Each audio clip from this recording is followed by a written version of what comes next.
Welcome, everybody, to Dead Talk Live. And tonight I have a huge fan favorite of mine, the legendary Michael Rooker. Michael, thank you for being here with us today. How are you doing today? I'm doing good, man. Thanks for having me. Oh, it is our pleasure, our pleasure. So, Michael is the star of the upcoming release called Corrective Measures.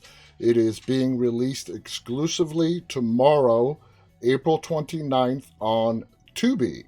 And that is what we are going to be discussing today. Uh, Before we get started, Corrective Measures is based off a graphic novel of the same name by Grant Chastain. So we're going to be getting to that in a little bit. Michael, the first question I have for you is throughout your illustrious career, you have played a wide variety of character, some good, some very, very bad. Now, what amazes me is even the bad characters that you have played, no matter how horrible they are, people just cannot help but love you. Okay? They love you no matter just how bad and immoral your characters are. And my question to you is what's your secret? I just don't know. I don't know. I haven't any idea because I try to play the roles as honest as possible, and as well. Some of the roles are quite cruel, and I just play them as straight and honest as I can, using whatever acting chops I have, and they somehow come out where people are like, "Oh, poor Henry. Oh, oh, He- how sad, how yeah, sad." And now he's running around the country killing people. yeah. Oh, how sad he has to do And that. Michael is referring to Henry, a portrait of a serial killer, which you were absolutely brilliant in. Now, in Corrective Measures, the let's give a little brief synopsis. The movie is in a world sort of like an X-Men world where the world is being consumed by these mutants, and a prison system has been developed, and you are the warden or the overseer, as you like to call yourself, Devlin, in that prison. Now, what in your opinion, when it comes to your character in Corrective Measures, Devlin, the overseer, Yeah, what do you see as his driving force? Is it power? Is it money? How did you interpret that role? all of the above there. Power, money, manipulation, and the name tells it all. Overseer. He I didn't likes get that. being in charge. Overseer. He loves that idea of seeing all. And in the beginning of our piece, you hear on the loudspeaker that this is my house. Yeah. I see everything. Everything you do is under my control. So watch yourself, And so it's kind of a just a that that in an and that in itself is what a motivating thing for an actor. This is Oh, this yeah. is great. I loved this role. I read the script and I'm like, I like this role a lot. And the script in itself was like great. And then I get to they told me right off the bat I could play with this, and so man, I went to town on this thing, and I loved. Did you get to see it? You got to Oh, see it, yeah. right? Oh, yeah. I loved it. Oh, I loved dude, it. was that fun or what? That was amazing. What part of Devlin would you say was important for you to inject into that character that you brought to Devlin? Commun- Communication is a big deal in this piece, Mm-hmm. and Devlin thinks he's communicating quite well, but in reality, he's not communicating a lot, because so there's that humor aspect in the role, Yes. which which was really attractive to me. I enjoyed that a lot. And there's one specific line that I pay homage to Cool Hand Luke in Oh it. yeah. Uh, uh, my whole entire career, from even before I started acting, when I had seen that movie, that character was the overseer, the Yeah. warden in that movie was my hero. I Absolutely. dug that character so much. And I was just, I mean, my entire career, I'm thinking, whoa, if I could only get to say that line in the movie, Yeah. I'll be a happy, happy camper from then on, And I got to say it in this. And I got to Absolutely. say many lines in this one that I loved I wanted to say, and others, but I couldn't. So it's What I loved about Devlin is that, you know what, he didn't care what the outside world thought. This was his world. The prison was his environment. He had total control. Do you believe that that hubris ultimately led to his downfall? well, indeed, it led to a thinking that he is, God's own hand. Mm-hmm. Whatever he says, it happens, and he has, and as you see, he has say over life and death Yes. in this environment. Now, So, yeah, and that was his downfall. Totally was. now you have done other works that have been adapted from graphic novels onto the screen. When it comes to corrective measures, when you booked a role, even before you booked a role, did you familiarize yourself with the work and the character and how he was portrayed in the novels and how you were going to bring it on to the viewers? I did. I read the script first, and I already knew I kind of like had a good inkling of how I wanted to kick this off.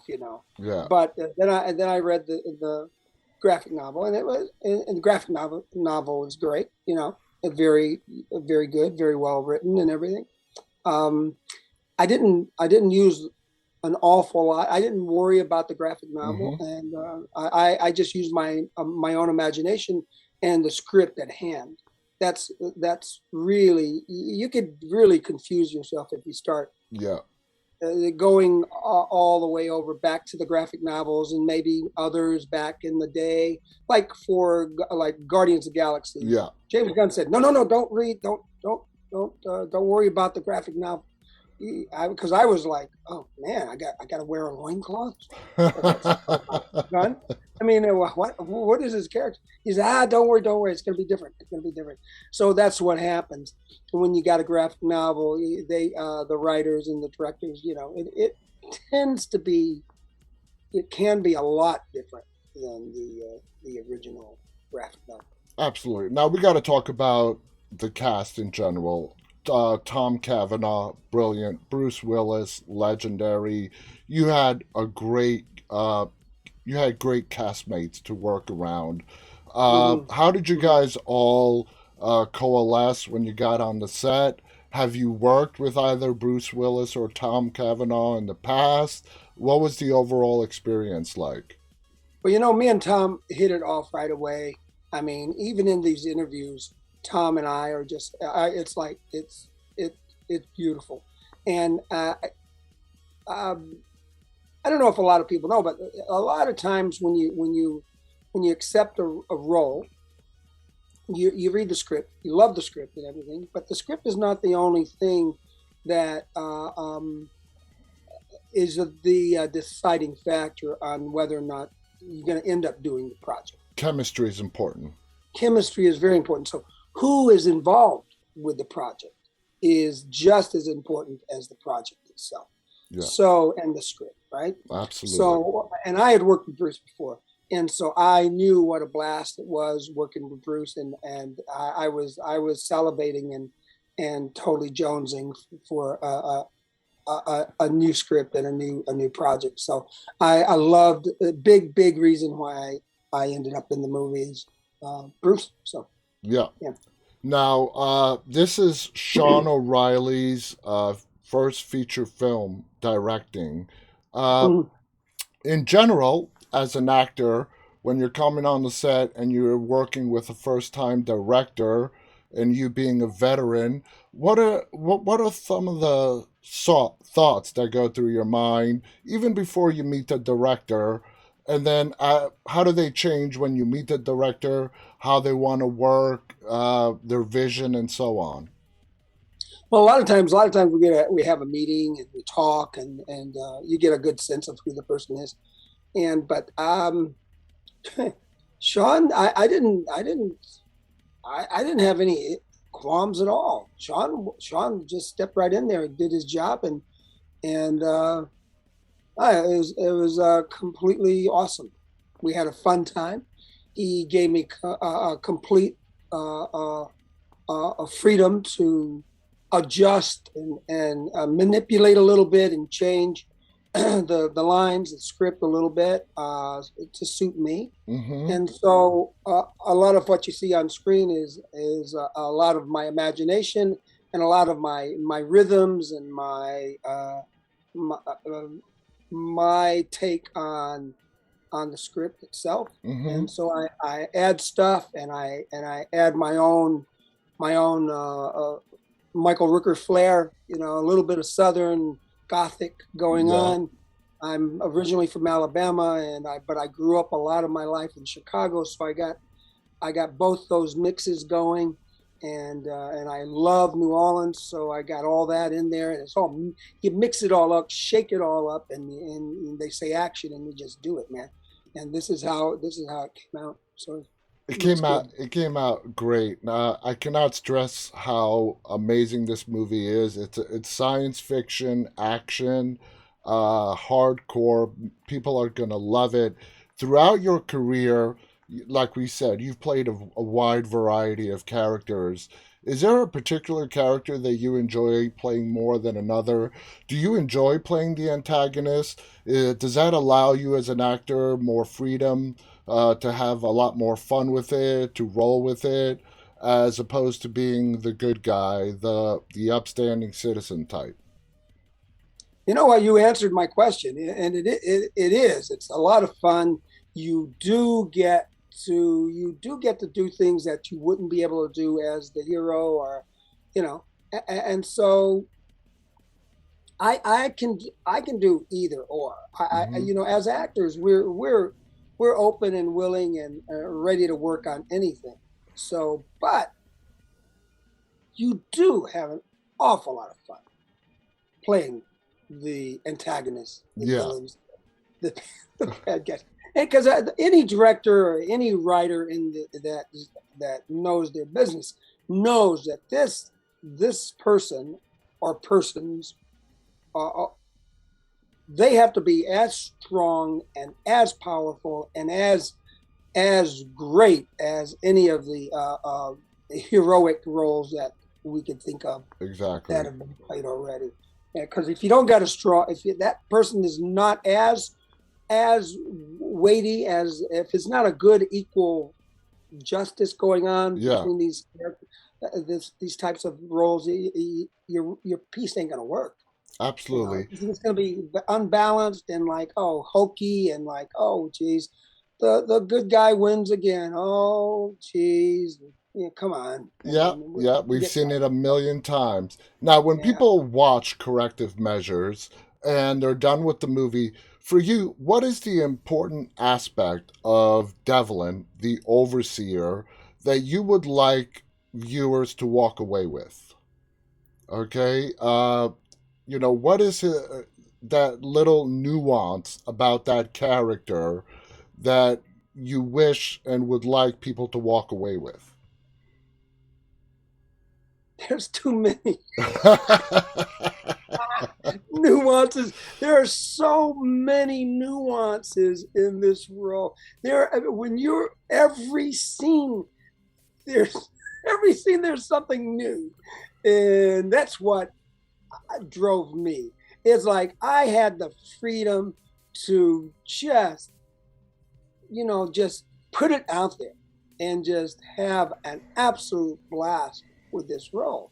And so I mean, come on, my little computer screen.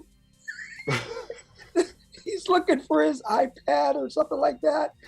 So it's like, the little computer, the computer thing, the little screen, the baby screen. He calls it his baby screen. This is funny stuff, man. This is funny, funny, funny stuff. And he is such a greedy, manipulative, brutal individual. Son of a bitch. Let's call him that. He's a SOB. He cares for no one but himself. Yeah. And in the end, he's thinking he will come out on top, yeah, for sure. And it's that hubris. It's that hubris. Michael, we're out of time, but I got to ask you this one question. You mentioned Henry, Portrait of a Serial Killer. Throughout your amazing career to date, what has been the role that you just absolutely, the character that you just absolutely loved, fell in love with playing? Wow, they all stick with you a little bit as you're playing them. They all stick with you. I mean, Days of Thunder. I had such a blast with Tom Cruise, and we were great movie. The competition there was real. Yeah, we ran, we raced, we had a foot race every time we opened the our doors to go to set. Wow, just like in the movie. We ran to set. We raced each other to set. How much fun! How much fun! And of course, you mentioned Henry. I mean, boy, oh boy, oh boy! Brilliant. I can't even imagine how many jobs that one, maybe 90-second speech at the dinner table got me. Opened the doors for you. Unbelievable! Just one little monologue. And then they saw the whole project and blew them away as well. But I I can't even say one, dude. I can't even. I totally feel maybe you. Yeah, a dozen I can throw out at you, but one is impossible. Almost impossible. I totally understand, Michael. This has been fascinating, guys. Again, the movie is called Corrective Measures. It is releasing exclusively on Tubi tomorrow. It is fun. It is energetic. It is 100 miles per hour from start to finish. Michael Rooker, Bruce Willis, Tom Cavanaugh, and on and on. The cast is great. The story is great. Please check out this movie. Michael, thank you so much. Do you have any final thoughts you want to share before we go? Thank you, Bruce. Thank you, Bruce. Absolutely. Bruce Willis is a legend. He's phenomenal. Thank you again to Michael. Thank you again to our viewers who are tuning in live and those who will watch us later on. On behalf of Michael Rooker and myself, stay safe, stay walking. Bye, everybody. Cheers, everyone.